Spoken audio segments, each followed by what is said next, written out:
নমস্কার বন্ধুরা, আজ আমি নিয়ে এসেছি একদমই নতুন পদ্ধতিতে আর একদম নতুন স্বাদে বাঁধাকপির একটি নিরামিষ রেসিপি, যেটা খেতে যেমনই সুস্বাদু তেমনই কিন্তু স্বাস্থ্যকর।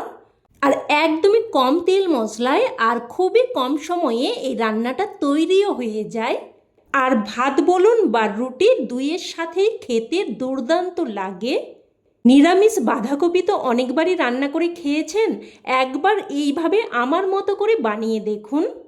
বাড়ির ছোট থেকে বড় সকলেই তৃপ্তি করে চেটে পুটে খেয়ে নেবে। তো রান্নাটা তৈরি করার জন্য প্রথমেই আমি এখানে দেখুন একটা ছোট্ট সাইজের বাঁধাকপি নিয়েছি। এবার বাঁধাকপিটাকে 4 টুকরো করে নিয়ে তারপর দেখুন এইভাবে একটু বড় বড় টুকরো করে কেটে নিচ্ছি। একদম কিন্তু খুব ছোট করে কাটছি না। তো একই রকমভাবে সমস্তটাই কেটে নিয়েছি।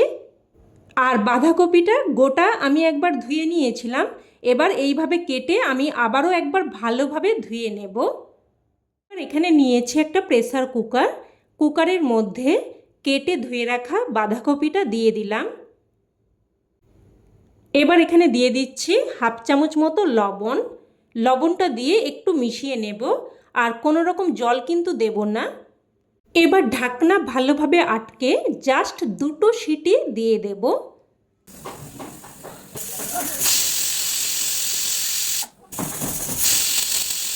এবার গ্যাসের ফ্লেম বন্ধ করে কুকারটাকে নামিয়ে রাখবো। এবার গ্যাস অন করে কড়াই বসিয়ে এখানে দিয়ে দিচ্ছি হাফ চামচ গোটা জিরে আর হাফ চামচ রাঁধুনি। এবার এগুলোকে মিডিয়াম ফ্লেমে অনবরত নাড়াচাড়া করে ভেজে নেব। মোটামুটি একটুক্ষণ নাড়াচাড়া করলেই যখন এর থেকে একটা সুন্দর ফ্লেভার বেরোতে শুরু করবে আর মশলাগুলো চিটপিট করে ফুটতে শুরু করবে, ততক্ষণ অবধিই কিন্তু ভেজে নিতে হবে। তো মশলাটাকে ভেজে নিয়ে এবার নামিয়ে নিয়েছি। এবার এটাকে আমি গুঁড়ো করে নেব। তো দেখুন গুঁড়ো করে নিয়েছি। এবার কড়াই আবারও বসিয়ে দিয়েছি আর দিয়ে দিলাম ছোট চামচের 2 চামচ মতো সর্ষের তেল। আর এই রান্নাটা কিন্তু একদম অল্প তেলেই হয়ে যায়। তো ফোড়নে দিয়ে দিলাম হাফ চামচ 5 ফোড়ন আর 2টো শুকনো লঙ্কা। এবার ফোড়নটাকে নাড়াচাড়া করে কয়েক সেকেন্ড ভেজে নিয়ে এখানে দিয়ে দিচ্ছি আলু। এখানে আমি 2টো মিডিয়াম সাইজের আলুকে এইরকম ছোট ছোট টুকরো করে কেটে দিয়েছি। আলুগুলোকে নাড়াচাড়া করে মিশিয়ে নিয়ে এবার একটা ঢাকনা দিয়ে মিডিয়াম ফ্লেমে আলুগুলোকে প্রায় 3 থেকে 4 মিনিট মতো ভেজে নেব। এবার এখানে দেখুন প্রেসার কুকারের আমি ঢাকনা খুলে নিচ্ছি। দেখুন বাঁধাকপি কিন্তু একদম সেদ্ধ হয়ে গেছে।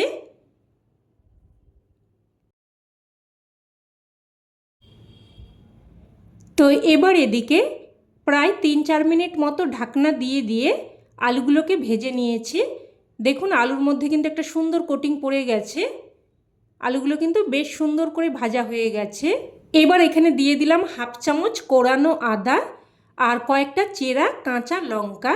আর ঝালটা কিন্তু অবশ্যই আপনারা আপনাদের স্বাদ অনুযায়ী দিয়ে দেবেন।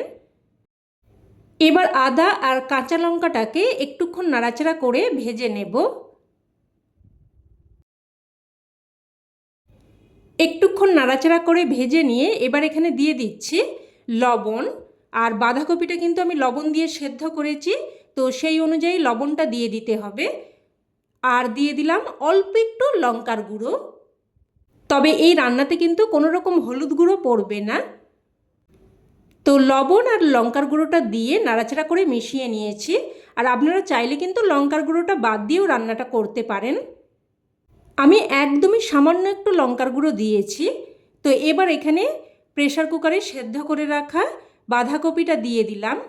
আর যদিও বাঁধাকপিটা সেদ্ধ করার সময় আমি কোনো রকম জল দিইনি, অল্প একটু লবণ দিয়ে সেদ্ধ করেছিলাম, তাও কিন্তু বাঁধাকপি থেকে বেশ খানিকটা জল বেরিয়েছিল। তো সেই জলটা আমি দেখুন আলাদা করে রেখে দিয়েছি। এটা আমি রান্নাতে পরে ব্যবহার করব। একেবারে কিন্তু জল সমেত বাঁধাকপিটা আমি দিইনি, কারণ বাঁধাকপিটাকে আমি একটু নাড়াচাড়া করে ভেজে নেব। তো দেখুন নাড়াচাড়া করে বাঁধাকপিটাকে বেশ একটু ভেজে নিয়েছি।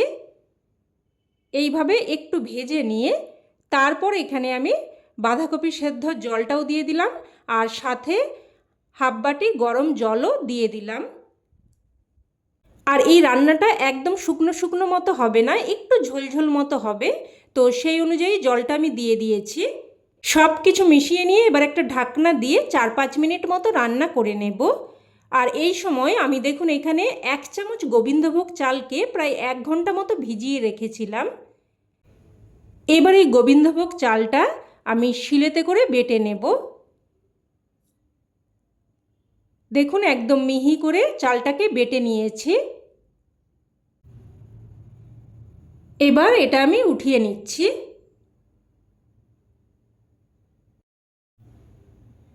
উঠিয়ে নিয়ে এবার আমি এখানে নিয়ে নিচ্ছি 1 চামচ মতো পোস্ত। এবার এই পোস্তটাকেও আমি জল দিয়ে বেটে নিচ্ছি। আর আপনারা চাইলে চাল আর পোস্তটাকে মিক্সার গ্রাইন্ডারে করে একসাথে পেস্ট করে নিতে পারেন। তো পোস্তটাও আমার এখানে বাটা হয়ে গেছে। এবার আমি যে চালটা বেটে উঠিয়ে রেখেছিলাম ওই পাত্রের মধ্যেই কিন্তু একই সাথেই পোস্তটাও উঠিয়ে রাখছি। তো চাল আর পোস্তটাকে দেখুন আমি একসাথে এইভাবে রেডি করে নিয়েছি। এবার এদিকে ঢাকনা দিয়ে প্রায় 4-5 মিনিট মতো রান্না করে নিয়েছি। বাঁধাকপি তো আগে থেকে সেদ্ধ হয়েছিল, আর আলুটা দেখুন দেখিয়ে দিচ্ছি।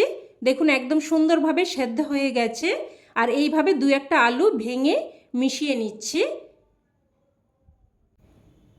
এইভাবে একটু মিশিয়ে নিয়ে এবার এখানে বেটে রাখা চাল আর পোস্তটা নিয়ে নিয়েছি। আর দেখুন এটাকে কিন্তু এইভাবে খুব সুন্দরভাবে মিশিয়ে নেব। যেহেতু চাল বাটা, এইভাবে কিন্তু খুব সুন্দরভাবে মিশিয়ে নিতে হবে, না হলে কিন্তু এটা দেওয়ার সাথে সাথে দলা পেকে যেতে পারে। তো এবার এটাকে আমি দিয়ে দিলাম। মশলার বাটিটা ধুয়ে অল্প একটু জলও দিয়ে দিলাম। এবার সব কিছু নাড়াচাড়া করে ভালোভাবে মিশিয়ে নেব। আর আপনাদেরকে অনুরোধ করব এই শীতে এইভাবে একবারও হলেও বাঁধাকপি রান্না করে দেখবেন, খেতে অসম্ভব টেস্টি হয়। তো এবার ঢাকনা দিয়ে জাস্ট কিন্তু 2 মিনিট মতো রান্না করে নিয়েছি।